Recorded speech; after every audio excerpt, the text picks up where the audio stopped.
Olá, meu nome é Edson Carvalho Miranda, eu falo da cidade de Resende e eu acompanhei acompanhei a semana inteira, a rodada de entrevistas tanto da Globo News quanto do Roda Viva, da TV Cultura. E eu achei bastante peculiar que os dois veículos que batem tão forte na dita fake news, a Globo News e o Sistema Globo, eles vêm com uma grande propaganda midiática contra as fake news. E nos debates, em especial do Jair Bolsonaro, e em algumas vezes do Ciro Gomes, eu percebi que os jornalistas estavam usando de ilações e algumas notícias não confirmadas, afirmações de outros jornalistas não confirmadas contra o candidato para fazer perguntas. Aí eu pergunto, isso não é fake news? Esse tipo de postura não é justamente o que essas empresas e o setor de jornalismo dessas empresas dizem que quer combater? Como é que essas empresas podem manter em seus quadros pessoas que vão contra o estatuto de ética pregado publicamente por essas empresas?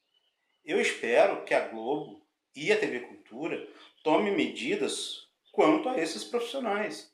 Nós, público, não podemos mais ficar sendo enganados. O nome disso é ser enganado por essas pessoas. Eu vou dar um exemplo. Ao perguntar para o Jair Bolsonaro ontem, eu não me lembro, acho que foi a Mônica Lobo, acho que é esse o nome dela. Ao invés dela perguntar sobre o feminicídio, não sei se foi a Mônica Lobo ou se foi uma outra menina nova, que assim é muito fraquinha, diga-se de passagem, eu jamais contrataria uma pessoa tão limitada, tá? Fica a crítica pessoal e particular a ela. Mônica Lobo também eu jamais contrataria. Os demais, eu faria sérias considerações a alguns deles, que assim, deveriam ler coisas dos dois lados. Porque se eu quero ser ético, eu quero ser imparcial, a primeira coisa que eu tenho que obrigar os meus profissionais é a eles a terem visão do mundo inteiro, e não apenas da esquerda. Todos naquela roda, principalmente da Globo News, eram enviesados à esquerda, foram doutrinados. E aí a minha consideração principal é, se foram doutrinados à esquerda, e não sabem o que é direita, pois não sabem o que é direita, mal sabem ou não sabem o que é fascismo, pela forma que foi empregado ontem o termo, como se fosse um adjetivo, eu gostaria muito que assim essas empresas tomassem cuidado de colocar pessoas que têm um mínimo de conhecimento. O Gabeira é um cara extremamente inteligente e culto, como um esquerdista. Ele não sabe merda nenhuma, desculpe o palavreado, perdão. Ele não sabe nada sobre direita, absolutamente nada. Então eu acho que é assim um escárnio uma empresa se dispor a participar de um processo democrático se postando dessa forma, utilizando-se de meios para enganar o público. Eu não estou aqui defendendo o Jair Bolsonaro, não. Eu, por exemplo, voto no Amoedo. Eu sou um eleitor do Amoedo. Então, como eleitor, eu me senti constrangido, tá? Em alguns momentos o Bolsonaro foi impedido de falar.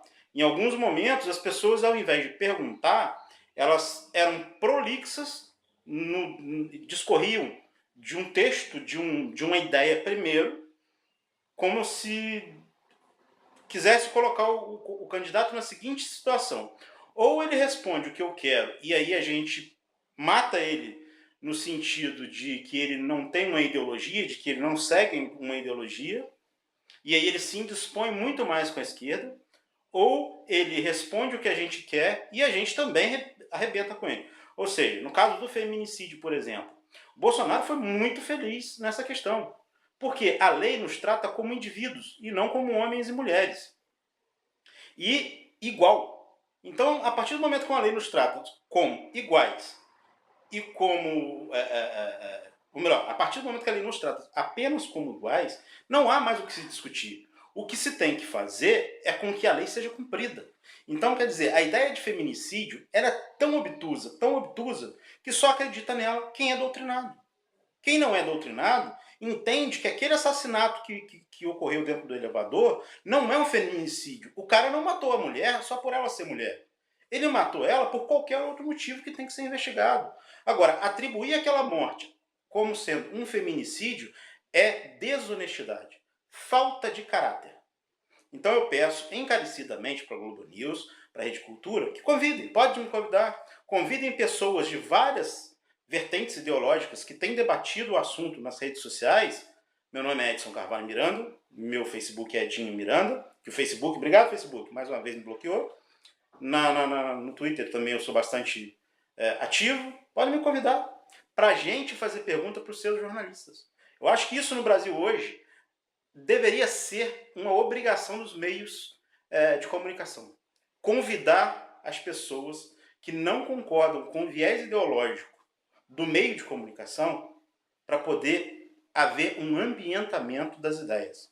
O que está havendo no Brasil hoje é uma tentativa desesperada de manter um sistema ideológico falido no mundo inteiro que só leva o Brasil para trás. Ok? Então, dona Rede Globo, dona TV Cultura e as demais, que eu não vi todas as entrevistas de todos os canais, podem me convidar. Faço questão de ir. Pago a passagem, faço tudo bonitinho. Não precisam abrir mão de nada. Tá? A gente convida aí um representante do MBL, convida um representante da mídia ninja, convida várias pessoas que estão por fora do grande debate, para a gente criar primeiro um debate nacional sobre o papel de fato da imprensa, mas com pessoas que não são da imprensa. Porque a imprensa do Brasil, ela é toda, com raras exceções, enviesada à esquerda. E os resultados práticos da esquerda, se eu não me engano, são 76 tentativas na história do mundo de ir pelo caminho da esquerda. 74 terminaram em fome, morte, pobreza, uma elite, uma nata cultural, jornalística e política milionária e o resto do povo pobre e morrendo de fome. A menos que seja isso que vocês querem, eu estou desafiando vocês a criarem um grande debate. Meu nome é Edson Carvalho Miranda, eu sou de Resende e esse é o Brasil que eu quero. Uma boa tarde para todos. Bom domingo, bom sábado, o resto do sábado e um ótimo fim de semana. Obrigado.